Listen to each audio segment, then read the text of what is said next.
Mr. Cruz, sila po ba mga pamangkin ni Sir? Oo, sila. Halika kayo sa loob. Welcome. Tuloy na kayo rito. Dito na kayo matutulog ngayong gabi. Ay, ate, si Tayo. Pinagtato siya rito. Yang si Tasyo, ang tiyuhin ninyo. Bakit? Kamukha ba ng tatay nyo? Oo, kaya lang wala ang bigote tatay Tsaka namin. pareho sila ng ilong. Para sila pinagbiyak na skating. Ay ko. Maria. O, sila ang mga pamangkin ng Sir Tasyo mo. Jack at saka si Jill. Magandang araw ho. Ipasusundo ko na lamang sila sa tsuper ko bukas alam mo babasahan ko na lamang kayo ng last will and testament ng Tasyo nyo. Ay, naku, ate, bukas makukuha na natin yung kay Mara iniwan sa atin. Pasita, dali mo na sila sa kanila mga kwarto, ha? Maiwan ko na muna kayo't marami pa akong gagawin, eh. Si Pasita nang bahala sa inyo. Ay. Hilario, tigil-tigilan mo nga yung bibig mo. Tingnan mo, nagalit tuloy yung Ale. Talagang ganyan lang ugali niya. Pagpasensyahan nyo na. O paano? Mauna na muna ako sa inyo at may gagawin pa ako sa opisina. Magkita na lang tayo bukas na umaga. Okay? Opo, Tony. Salamat po. Ikaw na ang bahala sa kanila, ha? Oo, Sir. Okay. See you tomorrow. See you. Bye. Tena ho, ituturo ko na ho sa inyong kwarto nyo. American citizen ba siya? Ganda ng mata, no? Halika kayo. Wow. Ito ang kwarto mo, ganda. Jack. At saka sa'yo, Jill, sa kabila. Asa Ganda. ang bag mo dito, Ay, yung Jill? maliit. Sige, susunod na ako ron. Salamat. Pero, hoy, ate, Oh, natatakot ako doon sa mayordoma ni Chutasyo eh. Bukong papatayin tayo mamayang gabi. ikaw talaga nabibwisit na ako sa'yo, ha? Ano na naman? Bakit? Hindi ka ba natatakot? Tatakot din. O, kita mo na?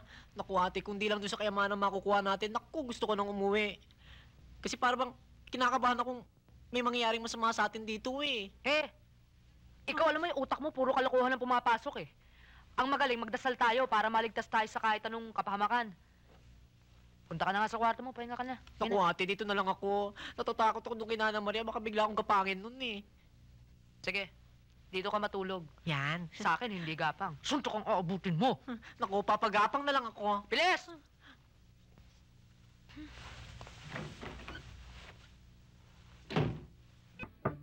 Sino yan? Sino ba? Di ako. Sinabi ko naman sa'yo, babalik yung uncle Manghuhula pa ako. ko eh. Saan ka magtatago? Sa itas. Hindi po pwede doon. Aakyat yun. Sa banyo. Hindi rin po pwede dyan. Saan? Nasaan ka? Dito. Oh. Madalas umihi yun eh.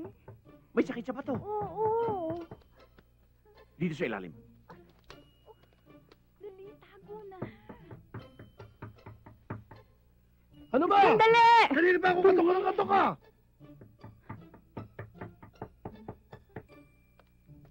O bakit? Ano ba?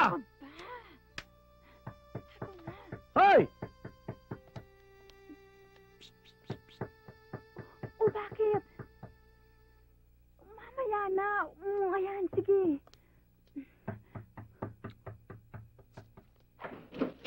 Oh, Uncle.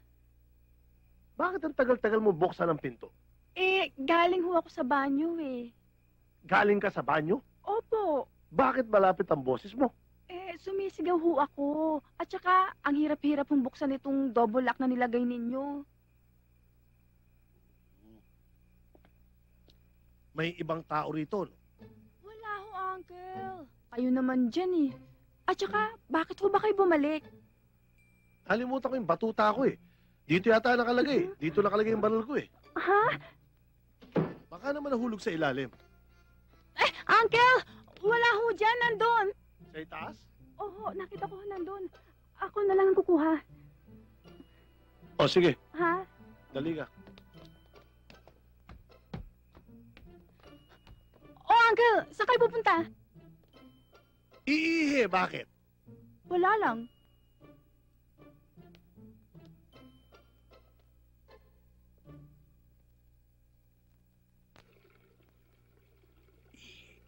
Sabi ko sa'yo, iihi eh. Sige na, tago na.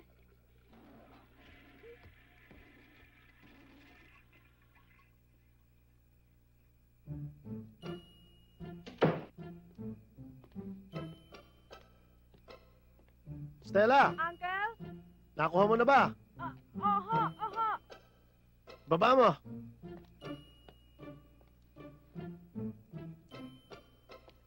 Stella, dalhin mo. Opo.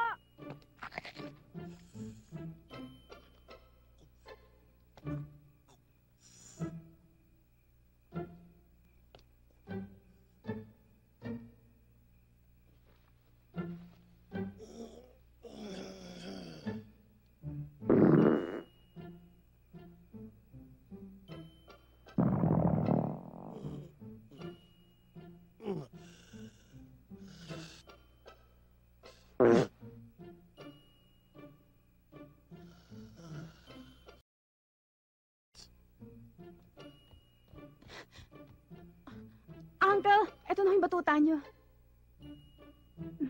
Stella, mag-ingat ka, ha? Kaya namin naisipan na sundan si Miss Marasigan kasi nga nakita namin siya na bumili ng bulaklak. So siguro, bibigyan niya sa boyfriend niya. Diba, diba, diba, diba? Gusto na namin makita yung boyfriend niya. Ang gwapo-gwapo siguro.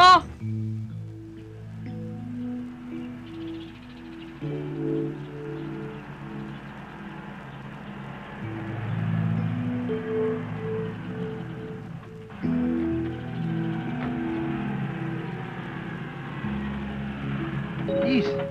Tago, dali!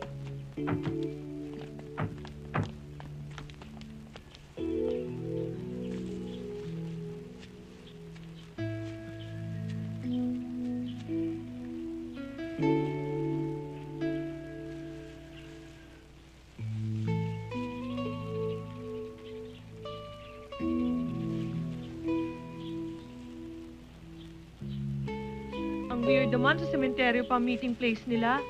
Siguro dahil patay na patay sila sa isa't isa. Corny mo!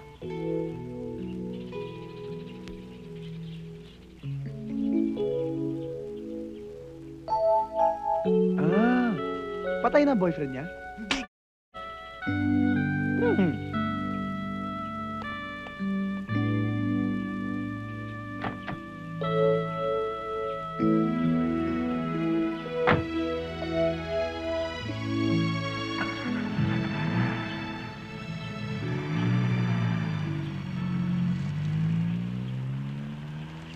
Tignan natin. Teka muna. Ano ba? Dalian nyo! Dali! Ba't ang bagal nyo? Bihira naman, oh. Sakit ng paa ko, eh. Ay, baby siya. Baka kapatid. Kaya niya iniiyakan. Malay niyo, hindi niya kaano-ano. Tapos, napatay niya. Kaya siya umiiyak. Papaliwanag yun.